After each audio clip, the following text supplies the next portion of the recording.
Live now to a news conference with Greens Deputy Leader Adam Bandt responding to Kevin Rudd's change of heart on same-sex marriage. Let's take a listen. But not now, I'm guessing. Say we work from home on that deal. Yeah.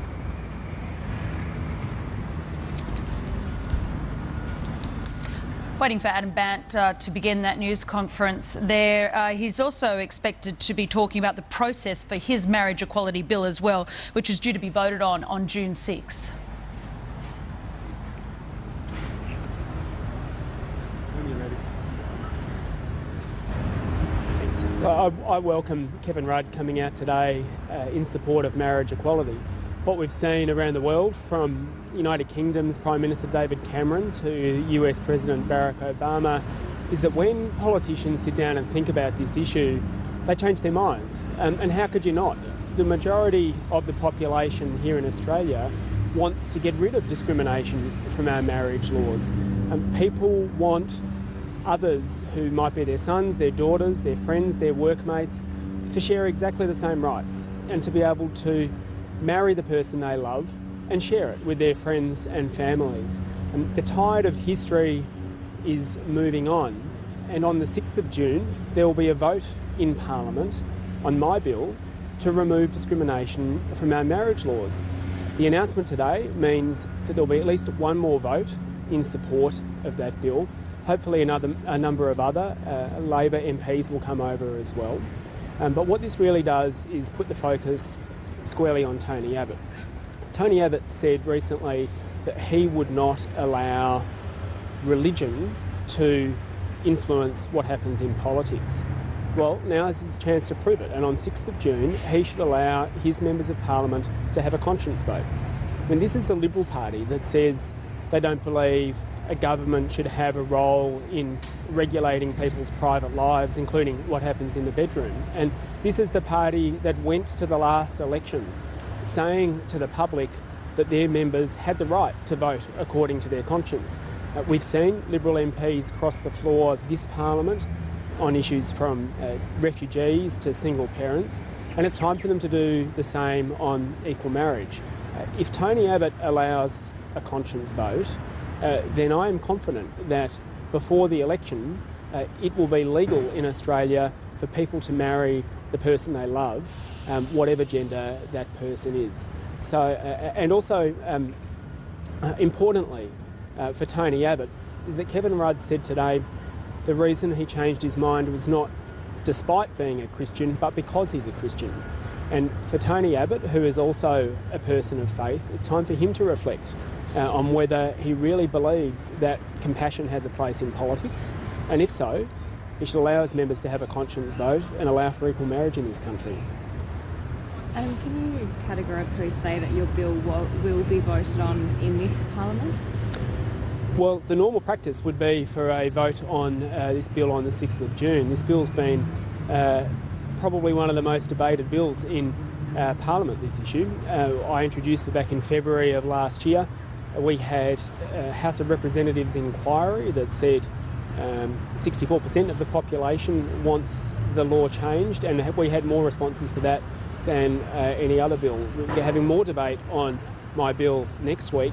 I would be very surprised if Labor steps in and tries to block a vote. Perhaps there's a bit of worry or panic setting in amongst some of the Labor people as they realise that Kevin Rudd might be sitting on one side of the chamber and Tony Abbott and Julia Gillard sitting together on the other side. But I would be very surprised if they block a vote on the 6th of June, which is what would happen in the normal course. Have you had assurances from the major parties that it will happen? I haven't had any assurances yet. They haven't told me that they're going to try and block it either. So I expect, as with all the other private members' bills in this Parliament, it'll proceed to a vote in an orderly way. Be very surprised if they try to change the ordinary practice. Would it be a chance that it would have more success of going ahead, perhaps, if you did wait until after the election, when the coalition may have a revised position and maybe they would allow a conscience vote? Well, of course, the Greens will pursue it in the next Parliament, just as we've pursued it in the previous Parliament, and we'll pursue it in this one. But I think the mood of the Australian people is, look, pass this law, get on with it, so we can move on. I think most people actually want the law changed and can't believe that we're still debating it and that we still have this entrenched discrimination. And I think whichever of the political leaders from the old parties chooses to come out in support of marriage equality is going to get a big boost in the lead up to the election. It's a popular issue, it's a vote-winning issue, and as Kevin Rudd has shown today, it's possible to reflect on it and change your mind, and whichever one of Julia Gillard or Tony Abbott does that first is going to get a bump in the polls. Could it have just been a bit of a political move by Kevin Rudd to sort of set himself apart from Julia Gillard heading into the election? Well, look, I think everyone knows that like the Labor Party spends a lot of time talking about itself and working out who's going to lead it and what they stand for and so on. I think that's all fairly well documented. Personally, I'm glad that there's now going to be another vote sitting on our side of the House, and I see no reason to doubt the motivations. It certainly seems as though it's been a thoughtful decision arrived at by Kevin Rudd, and I'm pleased that he's done it. I mean, if others want to speculate on the motivations, they can, but for me, this moves us a step closer to marriage equality, and I'm pleased about that.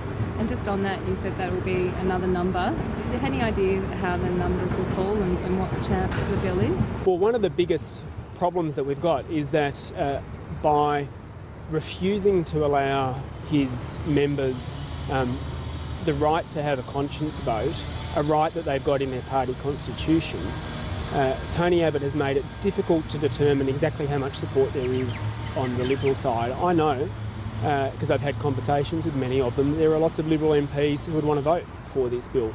Some of them have even bravely come out and spoken up the more debate that we've had on this. I would feel confident that with enough time over the coming weeks, we could marshal a majority in the Parliament by combining Liberal and Labor members together. But one of the downsides at the moment that makes it difficult to do that lobbying properly is that Tony Abbott hasn't allowed them to have a conscience vote, so a number of them have been reluctant to speak their mind. So without him doing that, is the bill a bit dead in the water then? Or? Well, I think Tony Abbott's position is completely unsustainable. How can the leader of a party that says it believes in freedom of choice then deny his members of Parliament the right to vote on an issue as personal as whether two people should be allowed to marry each other? It was a position that he took without consulting with his caucus. It's a position that chafes against the wishes of the members of the Liberal Party. There is a growing movement inside the coalition to allow for a conscience vote. So I think Tony Abbott's position is unsustainable, and it can change before the election, and I wouldn't be at all surprised if it did. Deputy Greens leader Adam Bandt speaking there in Melbourne, and let's go straight to Laura Jays, who joined